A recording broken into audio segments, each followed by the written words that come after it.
Apreciados amigos, al extenderles un afectuoso saludo cristiano, hago mías las palabras del apóstol a los atribulados filipenses en el capítulo 4, verso 4 de la carta que les escribió. Regocijaos en el Señor siempre. Otra vez digo, regocijaos. ¿Dónde se encontraba San Pablo al escribir este consejo? En Roma. ¿Y qué estaba haciendo en la capital del imperio? Estaba iniciando el tercer año de su cautiverio, preso del malvado emperador Nerón. Sí, fue desde la cárcel romana que animó a los filipenses a regocijarse. No estoy en una cárcel y nunca lo estuve, pero si el apóstol, que tanto sufrimiento experimentó en su abnegado ministerio, pudo expresarse así, entiendo perfectamente que no tengo derecho ni a desanimarme ni a quejarme.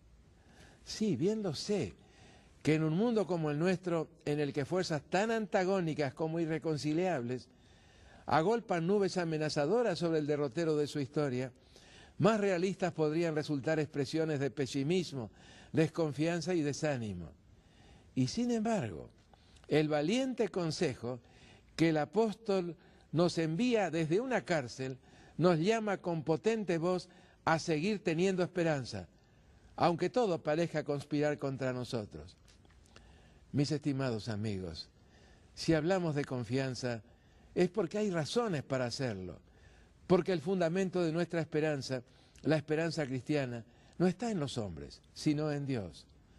No en un mero concepto acerca de algún ser supremo, totalmente trascendente y remoto, sino en un Dios que conoce el futuro, un Dios que está en control de la historia. Por esa razón es que Él puede predecir el futuro, puede anticipar los eventos, y lo ha hecho en reiteradas ocasiones para orientación de su pueblo. Como tan bien lo expresara San Pedro en su segunda carta, capítulo 1 y verso 19, y tenemos aún algo más firme, a saber la palabra profética, a la cual muy bien hacéis en atender, como a lámpara que luce en lugar tenebroso, hasta que luzca el día y el lucero de la mañana se levante en vuestros corazones. Lo que se le mostró al monarca más poderoso de la tierra en aquella noche del año 602 a.C. fue algo así como un gigantesco audiovisual en el que mediante trazos ágiles y certeros se le ofreció un ajustado panorama profético extendido desde aquellos tiempos hasta la culminación del drama de la historia humana. En otras palabras, desde las postrimerías de aquel siglo VII a.C. hasta el fin del mundo y el regreso glorioso del Señor. Lo que el rey vio en su sueño fue una estatua colosal y muy singular, tanto por sus enormes dimensiones como por los metales que exhibía su estructura. En efecto, su cabeza era de oro, sus brazos y tórax de plata, su vientre y muslos de bronce, sus piernas de hierro y sus pies de una extraña mezcla de hierro y barro cocido o cerámica. Mientras el rey la contemplaba, enhiesta, majestuosa y aparentemente inconmovible, un segundo símbolo apareció en el escenario del sueño. Una roca de origen sobrenatural que golpeó los frágiles pies de la estatua, derribándola por tierra. Y después de haberla pulverizado por completo, esa enigmática roca comenzó a crecer y a extenderse hasta hacerse un monte gigantesco que abarcó toda la tierra. No es extraño que el rey hubiera comprendido que se trataba de un sueño desusado, porque lo fue. Después de describirle lo que se le había mostrado en esa cautivante revelación, Daniel ofreció también la interpretación del mismo. 4 imperios mundiales sucesivos habrían de ocupar el escenario del planeta. Babilonia, representada por la cabeza de oro, continuaría todavía por algún tiempo, pero no para siempre. A pesar de su gloria y esplendor, a pesar de la juventud y de la extraordinaria capacidad administrativa de su monarca, en apenas unas pocas décadas más tendría que ceder el cetro del dominio mundial a otro imperio. De acuerdo a lo predicho por el ser que lleva la cuenta exacta de todas las naciones, en el año 539 a.C., el último de los descendientes de Nabucodonosor, Su nieto adoptivo, Belsasar, murió en manos de un invasor enemigo y un nuevo poder, Medo-Persia, estableció el control sobre el mundo habitado. Representado en la estatua simbólica por los brazos y el tórax de plata, Medo-Persia fue durante un par de siglos el amo indisputado de los destinos humanos, aunque sin lograr alcanzar el poder y el brillo que habían caracterizado a Babilonia. Daniel continuó de la siguiente manera con la interpretación, asegurando a Nabucodonosor que tampoco subsistiría el imperio medo-persa, sino que caería abatido por un tercer imperio universal, representado por el vientre y los muslos de bronce, metal de brillo sumamente efímero. La historia testifica el cumplimiento asombroso de la secuencia revelada por Dios. Las huestes de Darío III Codomano, el último de los monarcas medo-persas, no pudieron resistir los impetuosos embates de las fuerzas combinadas de Grecia y Macedonia, acaudilladas por el intrépido Alejandro III Magno. Luego de la batalla de Arbelas o Gagaumela, en septiembre u octubre del año 331 a.C., el imperio de bronce se asentó sobre el solio que había pertenecido a los babilonios primeramente y a los medo-persas después. La historia del nuevo reino se extendió por 1 siglo y medio hasta caer sometido ante el naciente imperio de hierro, Roma, que terminó de absorberlo por completo. Sí, mis amigos, de acuerdo a lo que se le reveló a Nabucodonosor desde sus tiempos hasta la culminación de la historia humana, unos 26 siglos más tarde, habría solamente 4 imperios universales, 4 y no más. Así, Babilonia debió ceder su lugar a Medo-Persia, y ésta a su vez cayó bajo Grecia, la que a su debido tiempo debió inclinar también su derrotada cerviz frente a Roma. ¿Y Roma? ¿Perduraría ese poderosísimo imperio de hierro para siempre? No. Al cabo de algún tiempo Roma habría de dividirse, y la fortaleza de sus fragmentos no pasaría de ser la de una endeble y precaria mezcla de hierro y barro cocido. Y sin embargo, la presencia del hierro en la mezcla anticipó que el espíritu de Roma no se extinguiría con la caída del imperio. La vieja Roma habría de subsistir hasta el mismo fin, aunque bajo una nueva forma, no ya tan solo política, sino político-religiosa. La historia de lo que llamamos la era cristiana ha corroborado con creces la exactitud de la predicción. Roma sigue con nosotros y con los mismos afanes de dominio universal.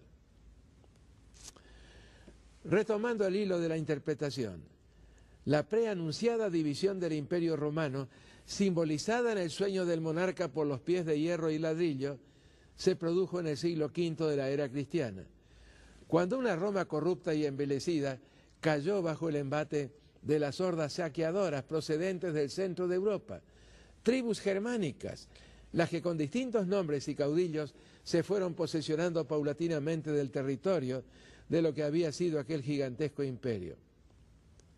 ¿No volvería a constituirse con el tiempo un nuevo imperio universal? No, definitivamente no.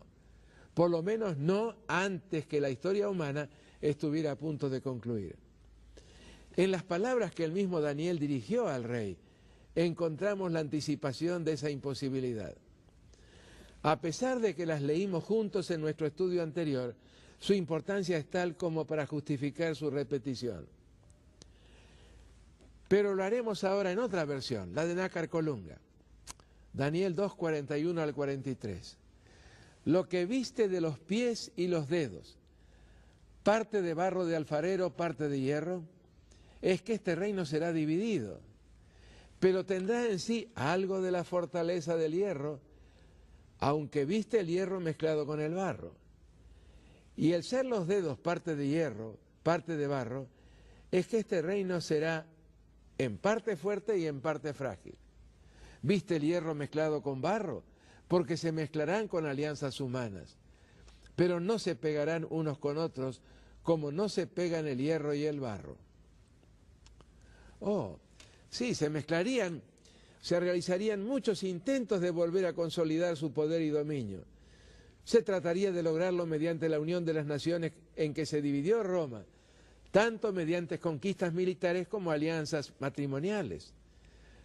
Pero todos estos intentos habrían de terminar en otros tantos fracasos. La historia ha conservado los nombres de algunos de los personajes que lucharon ardorosamente para volver a constituir un imperio universal sobre la base de la unión de los fragmentos de lo que fuera el Imperio Romano. Allí están nombres que ya hemos mencionado, nombres de hombres de armas, tales como Clodoveo, Justiniano y Carlomagno. Allí están también los nombres de varios pontífices romanos, quienes, olvidándose lamentablemente de la función específica que Cristo encomendara a su iglesia, se lanzaron a la arena política y militar empujados por la misma ambición. Y la lista podría también incluir a personajes de actuación más reciente, como lo fueron Luis XIV, Napoleón Bonaparte, Hitler, De Gaulle, los gestores del mercado común europeo y ahora los de la Unión Europea. No obstante, y a pesar de todos estos intentos, la declaración de Dios a través de su profeta sigue todavía en pie. La encontramos en Daniel 2:43. Se mezclarán por medio de alianzas humanas, pero no se unirán el uno con el otro como el hierro no se mezcla con el barro. Sin embargo, la historia no continuaría registrando en forma indefinida los inútiles intentos humanos por lograr el control universal. Al rey Nabucodonosor se le permitió contemplar la culminación sorpresiva del drama de la ambición, del orgullo y de la crueldad. En una palabra, de la rebelión humana contra Dios.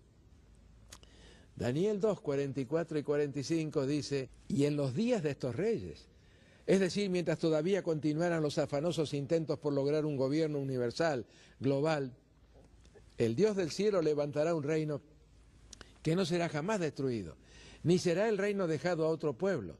Desmenuzará y consumirá todos estos reinos, pero él permanecerá para siempre, de la manera que viste que del monte fue cortada una piedra, no con mano, la cual desmenuzó el hierro, el bronce, la plata y el oro.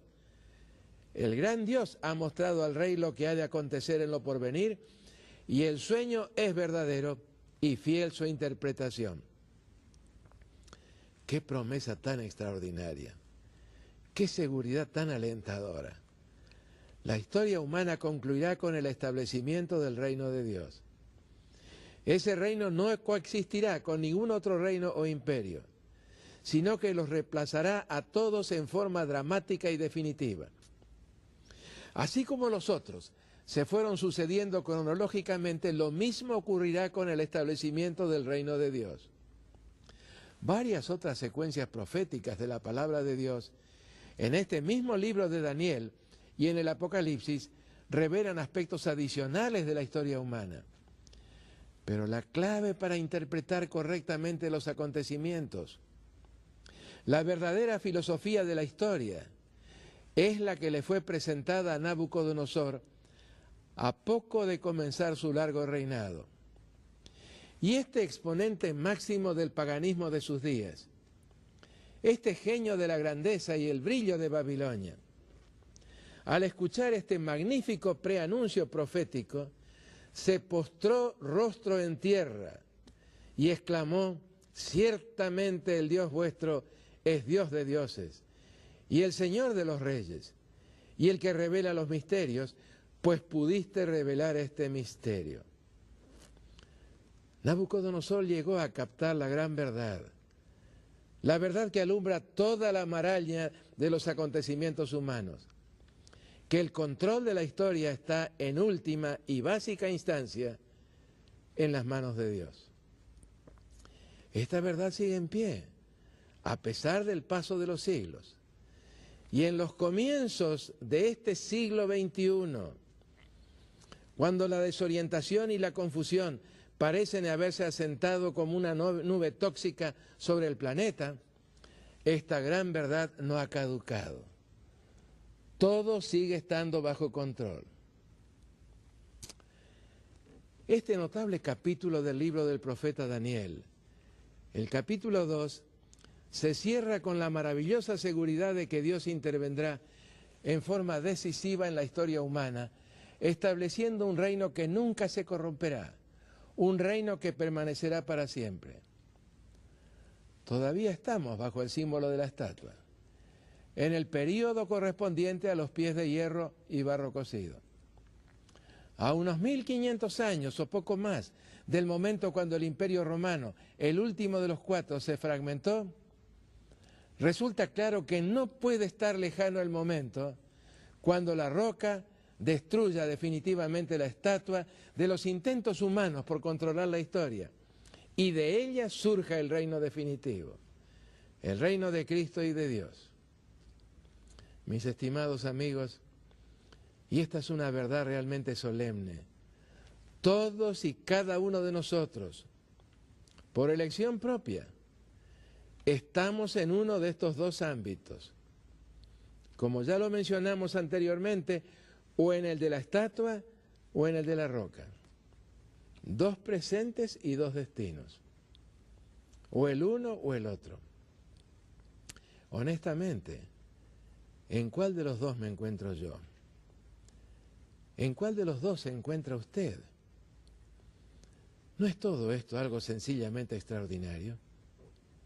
Tantas alternativas y tantos detalles como los que caracterizan a la historia humana, pero alumbrada e interpretada por el reflector profético, no requiere más que dos símbolos para su correcta interpretación: la estatua y la roca.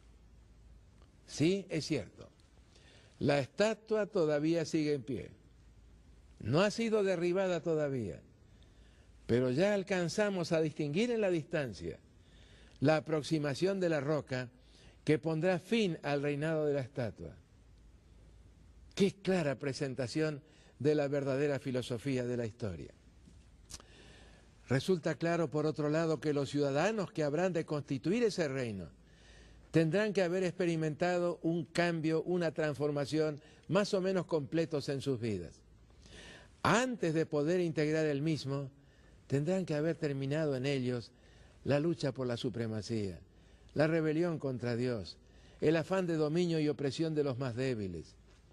En las palabras de San Pedro, a quien hemos citado repetidas veces en estos estudios, quien sabía perfectamente que esa roca sobrenatural representaba a Cristo y solamente a Cristo, porque así lo afirma en su primera carta, los acontecimientos históricos debieran llevarnos a una seria reflexión. ¿Cuál? En sus palabras, registradas en el segundo libro, segunda epístola, capítulo 3, los versículos 9 al 14. El Señor no retarda su promesa, según algunos la tienen por tardanza, sino que es paciente para con nosotros, no queriendo que ninguno perezca, sino que todos procedan al arrepentimiento. Pero el día del Señor vendrá como ladrón en la noche, en el cual los cielos pasarán con grande estruendo, y los elementos ardiendo serán deshechos, y la tierra y las obras que en ella hay serán quemadas. Puesto que estas cosas han de ser deshechas, ¿cómo no debéis vosotros andar en santa y piadosa manera de vivir, esperando y apresurándoos para la venida del día de Dios, en el cual los cielos encendiéndose serán deshechos, y los elementos siendo quemados se fundirán? Pero nosotros esperamos, según sus promesas, cielos nuevos y tierra nueva, en los cuales mora la justicia. Por lo cual, oh hermanos, estando en espera de estas cosas, procurad con diligencia ser hallados por Él, sin mancha e irreprensibles. Muchos otros pasajes de la Escritura, tanto del Antiguo como del Nuevo Testamento, apuntan también a la consoladora seguridad de que si bien la historia de este mundo terminará en un espantoso caos humano, esa misma conclusión coincidirá con la poderosa y definitiva intervención de Dios en los destinos humanos. Entonces, y en forma inconfundible, se echará de ver quiénes prefirieron aferrarse de esa endeble estatua y quiénes aceptaron la invitación de abandonarla definitivamente para integrar el reino de la roca eterna. ¡Qué profecía, apreciados amigos! 26 siglos de historia planetaria que habrían de ser testigos de las actuaciones de 4 imperios universales. Ya ustedes los conocen muy bien: Babilonia, Medo-Persia, Grecia y Roma. El último de los cuales, Roma, habría de experimentar una irreparable división que habría de extenderse hasta el momento del establecimiento del reino de Dios. Y todo ello no en una voluminosa colección de obras históricas, sino en los rápidos y ágiles pantallazos de un solo capítulo del Antiguo Testamento. Meditando en esta asombrosa revelación, que en sí misma lleva las credenciales de lo divino, me permito citar nuevamente las señeras palabras de White, que expresó: en los anales de la historia humana, el crecimiento de las naciones, el levantamiento y la caída de los imperios parecen depender de la voluntad y proezas del hombre. Pero en la palabra de Dios se descorre el velo y contemplamos detrás, encima y entre la trama y urdimbre de los intereses, las pasiones y el poder de los hombres, los agentes del ser misericordioso que ejecutan silenciosa y pacientemente los consejos de la voluntad de Dios. En el libro La Educación, en la página 169. Saben, amigos, lo decimos con pena, con gran pena. Pero algo debe estarles pasando a tantos ministros religiosos de otras tantas iglesias, denominaciones y confesiones, como para que nunca mencionen siquiera en sus mensajes espirituales la esperanza de que está llena la palabra de Dios. Algo debe estarles pasando a tantos religiosos como para haber ido desterrando a las profecías de Daniel y el Apocalipsis de sus mensajes. Amigos, hagamos caso del consejo de San Pedro.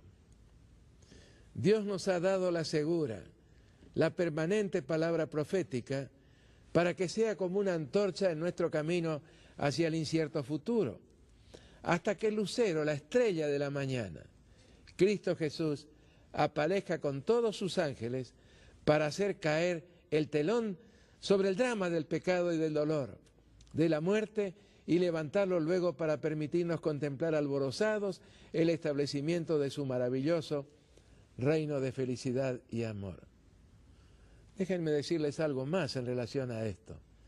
San Pedro nos cuenta en su segunda carta, en este mismo capítulo 1, que si se trata de impresiones, la que él tuvo supera cualquier impresión que podamos tener los seres humanos. ¿Qué impresión? Él estuvo allí con Cristo en el monte de la transfiguración. Él vio al Señor Jesús transfigurado en su gloria. Pero San Pedro nos dice: cuidado con las impresiones. Las impresiones tienden a debilitarse, a esfumarse con el paso del tiempo. Necesitamos algo más permanente, algo más estable. Y eso más permanente, más estable, es la palabra profética. San Pedro, ese gran líder del cristianismo, aconseja a todos los cristianos volver a la palabra profética, a lo que Dios anticipó, a lo que Dios reveló acerca del futuro. Eso es lo que va a introducir certeza y seguridad en el momento presente y al mismo tiempo una dimensión de esperanza en nuestro corazón. Estimado amigo y apreciada amiga, toda vez que las sombras del presente o del mañana tiendan a quitarle la paz, a hacerlo sentirse ansioso o angustiado, recuerde la estatua y recuerde también la roca. Lo repito una vez más: 2 símbolos, 2 destinos. O estamos identificados con la estatua o lo estamos con la roca. No hay tal cosa como espectadores neutrales en este mundo. Sencillamente no existen. Usted y yo o pertenecemos a la estatua, que pronto va a ser pulverizada, o a la roca de la salvación eterna, Cristo Jesús. Concluyo estas reflexiones con palabras más antiguas aún que las de Daniel. Palabras que nos vienen no del siglo VII antes de Cristo, sino desde 8 siglos antes, escritas por Moisés y referidas a Dios. Miren qué hermosas. Deuteronomio capítulo 32, los versos 3 y 4. Engrandeced a nuestro Dios. Él es la roca, cuya obra es perfecta, porque todos sus caminos son rectitud. Dios de verdad y sin ninguna iniquidad en él. Es justo y recto. Qué declaración tan extraordinaria. Allí estaba Moisés, anciano ya. Ese pueblo le había causado muchos quebrantos. Se había mostrado rebelde en tantas ocasiones. Incluso esa rebeldía había llegado en una ocasión a impacientar a Moisés. Y esa impaciencia lo llevó a hacer algo que no debía haber hecho. Y eso que él hizo, de herir 2 veces la roca, esa roca que simboliza a Cristo, hizo que no pudiera entrar en la tierra prometida. Y sin embargo, con tanto amor aconsejó a su pueblo en este libro del Deuteronomio y lo llevó a presentarse delante de la gran roca de los siglos, delante de Dios. Y ese es el mensaje que aparece en todas las páginas de la palabra de Dios. La roca es Dios, la roca es Cristo Jesús. No hay ninguna, absolutamente ninguna otra roca que sirva de fundamento a la iglesia cristiana. Solamente Cristo es la roca. Los invito a levantar nuestra vista al cielo con una plegaria a ese Dios que tanto poder tiene y tanto amor y tanta disposición a ayudarnos. Amado Padre que moras en los cielos, a ti venimos como la roca de los siglos, seguros de que tú nos amas, seguros que anhelas recuperar plenamente a este planeta, la única oveja extraviada del aprisco sideral. Padre de amor, gracias por escucharnos. Te ruego que nos bendigas a todos y muy especialmente a nuestros apreciados televidentes. Tú los conoces, Padre, los amas, sálvalos, en el nombre de Jesús nuestro Salvador. Amén.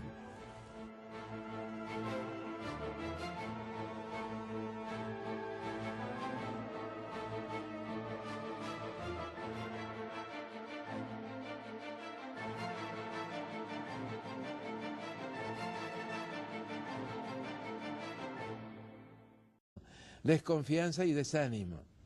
Y sin embargo, el valiente consejo que el apóstol nos envía desde una cárcel nos llama con potente voz a seguir teniendo esperanza, aunque todo parezca conspirar contra nosotros.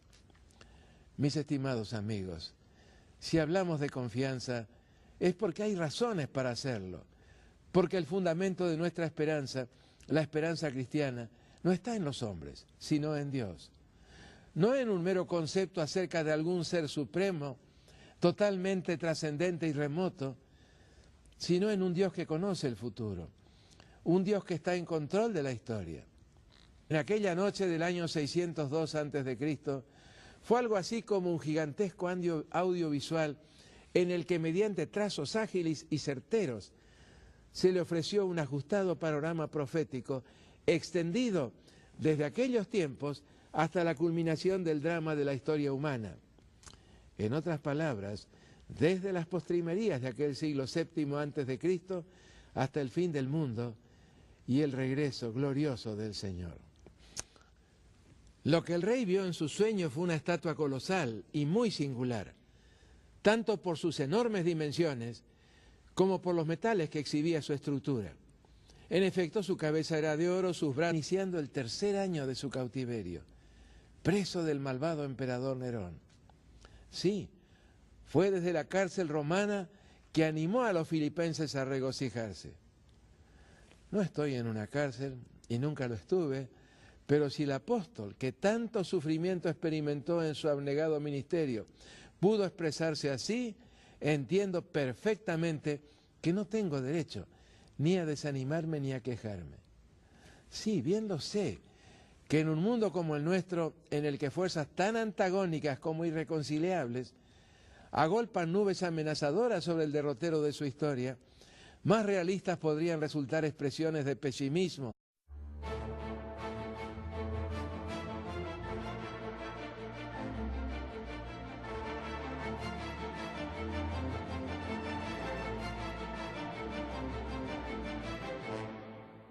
Apreciados amigos, al extenderles un afectuoso saludo cristiano, hago mías las palabras del apóstol a los atribulados filipenses en el capítulo 4, verso 4 de la carta que les escribió.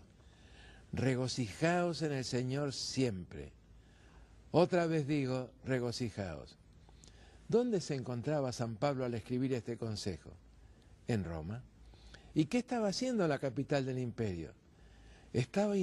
Por esa razón es que él puede predecir el futuro, puede anticipar los eventos, y lo ha hecho en reiteradas ocasiones para orientación de su pueblo.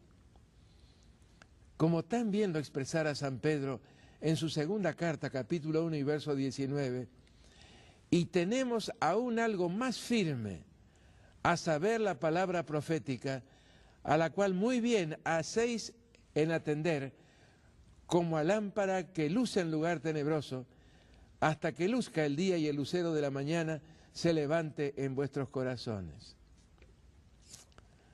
Lo que se le mostró al monarca más poderoso de la tierra